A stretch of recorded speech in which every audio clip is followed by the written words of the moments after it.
Hello students, our next topic will be a simple interest. Exercise 8.3 के जो next question है, question number 9, 10 और 11, वो जो है वो सिंपल इंटरेस्ट पर बेस्ड है ना। तो ये सिंपल इंटरेस्ट क्या होता है, सबसे पहले हम ये देख लेते हैं। ठीक है, आपने कभी कभी सुना होगा कि आपके किसी रिलेटिव ने या किसी ने भी बैंक से कोई लोन लिया है। ठीक है, तो उस लोन की लिमिटेशंस होती है कि हमने कितने साल के लिए लिया है, कितना अमाउंट लिया है, कितने साल के लिए लिया है, और बैंक ने उसके ऊपर रेट ऑफ इंटरेस्ट मीन्स कितना परसेंट का चार्जेस को लगाना है। ठीक है, उसके बाद सपोज हमने कोई 5000 का अमाउंट लोन लिया है बैंक से 3 इयर्स के लिए और उनका रेट ऑफ इंटरेस्ट 2% है। तो फाइनली हमने 3 इयर्स के लिए लिया है, तो ऐसा तो नहीं है कि हमको वो अमाउंट पे नहीं करना पड़ता है। नहीं, जब एक टाइम लिमिट खत्म हो जाती है, हमने जितने साल के लिए लिया है उसके बाद हमको वो अमाउंट पे करना पड़ता है विथ एक्स्ट्रा चार्जेस, है ना। जो लिया है वो तो देना ही है, लेकिन उसके अलावा भी बैंक हमें इतने सारे पैसे देगा तो ऐसे थोड़ी ना देगा क्या, वो उसके ऊपर एक्स्ट्रा चार्जेस अप्लाई करता है। तो जब लास्ट में हम वो पैसे जमा करते हैं तो उसके साथ साथ हमें वो जो एक्स्ट्रा चार्जेस है वो भी जमा करना होता है, और वो एक्स्ट्रा चार्जेस को ही बोला जाता है सिंपल इंटरेस्ट, है ना। तो लास्ट में हमको पे करना होता है। तो फाइनली इनमें हमने यहाँ पर जो भी सिंपल इंटरेस्ट होता है वो कैलकुलेटेड होता है बाय दिस फॉर्मूला कि simple interest is equal to the principal multiplied by rate multiplied by time divided by 100, है ना। यहाँ पर आपका ऐसा ही शो कर रहा है सिंपल इंटरेस्ट को। पी मीन्स होता है आपका प्रिंसिपल अमाउंट। प्रिंसिपल मीन्स होता है कि आपने जो स्टार्टिंग में अमाउंट लिया है किसी से, बैंक से या किसी से भी आपने बोरो किया, ठीक है, वो आपका शो होगा बाय द पी।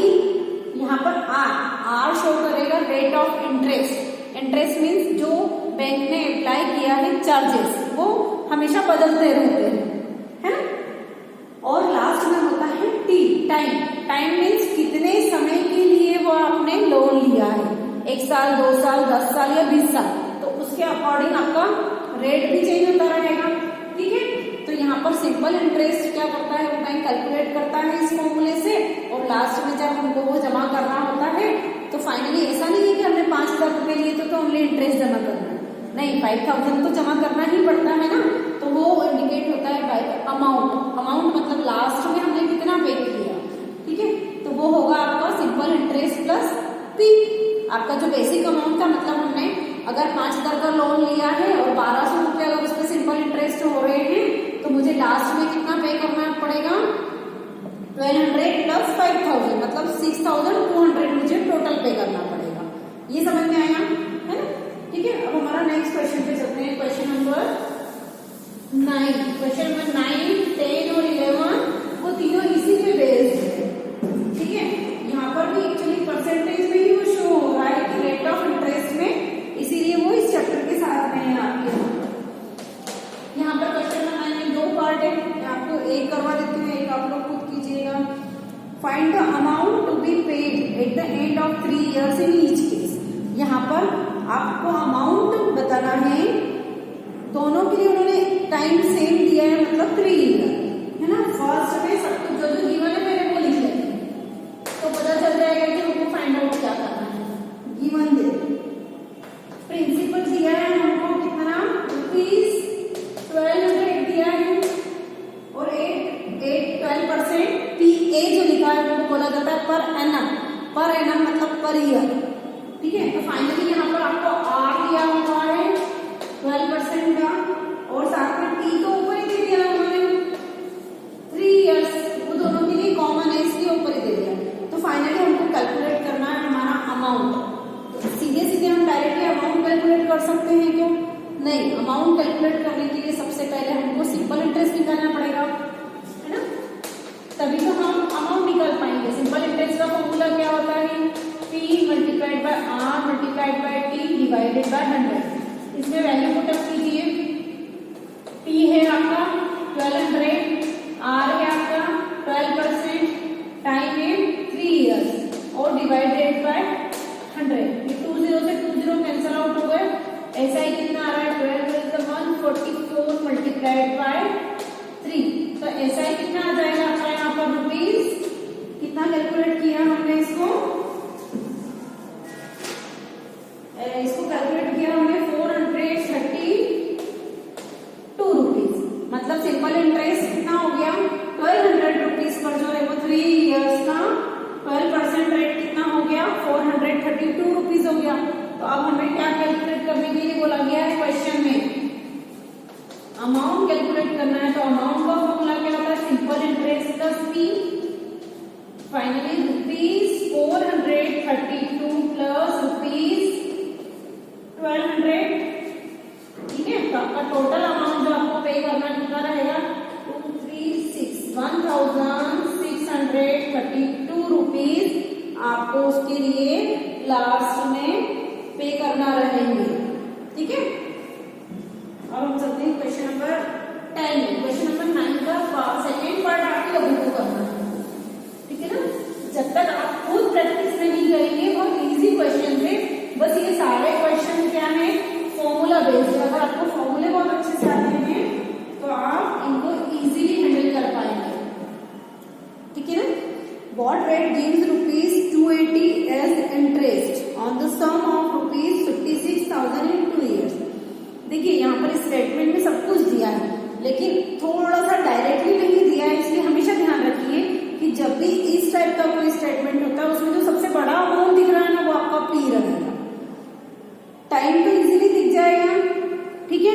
अब यहाँ पर व्हाट रेट गिव मतलब आपको फाइनली फाइंड आउट क्या करना है, आर फाइंड आउट करना है, ठीक है। इसका भी गिवन रेट लिख लेते हैं। इससे पहले पी दिया हुआ है यहाँ पर कितना रुपीज 56,000, आर आपको फाइंड आउट करना है क्योंकि व्हाट रेट सीधे क्वेश्चन में दिया गया है। टी दिया गया है आपका 2 इयर्स, लेकिन जब भी ध्यान रखिए अगर डायरेक्ट फॉर्मूला अप्लाई करना है, फॉर्मूले में अगर 4 अननोन से तो आपको 3 तो दिए जाएंगे, अब आर निकालना है तो कुछ और तो दिया होगा। तो 280 रुपीज एज ए इंटरेस्ट, मतलब ये क्या दिया है सिंपल इंटरेस्ट दिया हुआ है आपको कि किसी ने यहाँ पर 56,000 रुपीज का जो लोन लिया है 2 इयर्स के बाद उसका सिंपल इंटरेस्ट 280 रुपीज हो रहा है। तो किस रेट से उसने वो लोन लिया था हम ये भी फाइंड आउट कर सकते हैं, ठीक है ना। क्योंकि एक फॉर्मूले में अगर 4 चीजें नहीं है तो उनमें से कोई भी 3 दिए तो चौथी वाली हम फाइंड आउट कर सकते हैं ना। तो सीधे सीधे सिंपल इंटरेस्ट इन सबसे मिलकर हमारे पास एक फॉर्मूला बना हुआ है P into R into T divided by 100, ठीक है। सारी वैल्यूज को फॉर्मूले में पुटअप कर दीजिए। एसआई की जगह पर एसआई भी रख देती हूँ 280 रुपीज, है ना, ये बाद में लगा लेंगे क्योंकि फाइनली हमारे पास रेट ऑफ इंटरेस्ट पर उसमें आएगा परसेंटेज 56,000। रेट नहीं दिया है तो रेट की जगह पर आर ही रहने देते हैं और टाइम है 2 इयर्स डिवाइडेड बाय 100। यहाँ ये 20 से 20 कैंसिल आउट हो गए। फाइनली क्या क्या बचा है देख लेते हैं। 280 equal to 560 multiplied R multiplied by 2। अब हमें क्या चाहिए, हमें आर की वैल्यू निकालना है तो ये बाकी सारे अमाउंट को इधर भेज देते हैं। 280 ये दोनों मल्टीपल में ना डिवीजन में चले जाएंगे। 560 डिवाइडेड बाय 2 और that is equal to the R. इसको सॉल्व कर लीजिए। 0 से 0 कैंसिल आउट हो गया। 28 बनसा 28 टू द 56 मीन्स 1/4%। क्योंकि हमेशा ध्यान रखिए कि यहाँ पर अगर P निकलेगा तो वो रुपीज में होगा, R निकलेगा तो वो परसेंटेज में ही आएगा और T आपका निकलेगा तो वो टाइम में आएगा, ईयर्स मंथ, ठीक है। तो यहाँ तो आप इसको 1/4 लिख सकते हैं या फिर 0.25% जो है वो भी रेट ऑफ इंटरेस्ट इसका लिख सकते हैं।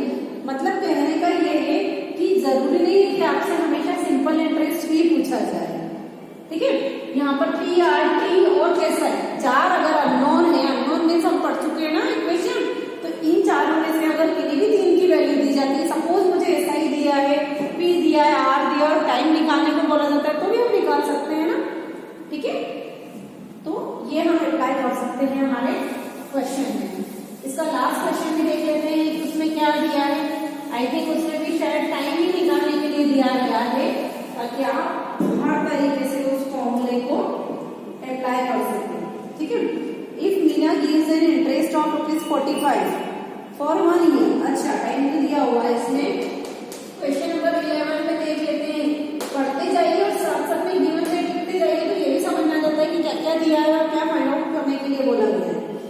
इंटरेस्ट पे किया है उसमें, मीन्स इंटरेस्ट दिया हुआ है ₹45 का इंटरेस्ट है, 1 ईयर मीन्स टाइम दिया है, 9% दिया है। अच्छा, तो यहाँ पर पी निकालने को बोला गया है फाइनली कि what is the sum she has borrowed, मतलब सम मतलब पी कि उसने कौन सा अमाउंट बोरो किया था।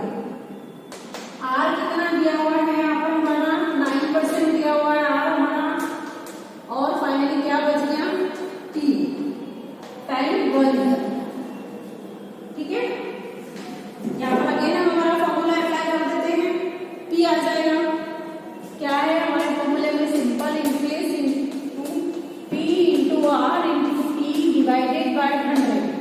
सिंपल इंटरेस्ट की जगह पर अमाउंट इसका वैल्यू रखिए 45, पी नहीं पता है तो पी ही रहने दीजिए, आर पता है ना 9%, टाइम 1 ईयर डिवाइडेड बाय 100। यहाँ पर परसेंट का साइन नहीं शो करना है ना। ठीक है, कुछ भी कट नहीं रहा है। ठीक है, सामने भेज देते हैं 100 इसके मल्टीपल में, क्योंकि पी की वैल्यू निकालना है ना। कुछ कट नहीं रहा है तो सबको सामने शिफ्ट करते हैं। 9 इंटू 1 नीचे आ जाएगा क्योंकि मल्टीपल में जो नीचे था वो इक्वली में, जो डिवीजन में होता है वो मल्टीपल में जाता है और जो मल्टीपल में होता है वो डिवीजन में जाता है। ठीक है, यहाँ पर मान तो ठीक है, 9 1 जा और 9 5 जा, मीन्स हमारे पास जो अमाउंट आएगा दैट इज द 500 रुपीज। मतलब मीना ने क्या किया था, 500 रुपीज का लोन लिया था 1 ईयर के लिए 9% रेट से। ठीक है, तो उसको ₹45 और पे करना पड़ेगा। मतलब इन चारों में से अगर कोई भी 3 वैल्यू हमको दी जाती है तो 4th वाली वैल्यू का हम इजीली फाइंड आउट कर सकते हैं। फॉर्मूला एक ही, सिर्फ उनकी वैल्यू पुटअप करने के बाद आप उसको ट्रांसपोज कर लीजिए। अलग अलग फॉर्मूलों को लर्न करने की जरूरत नहीं है।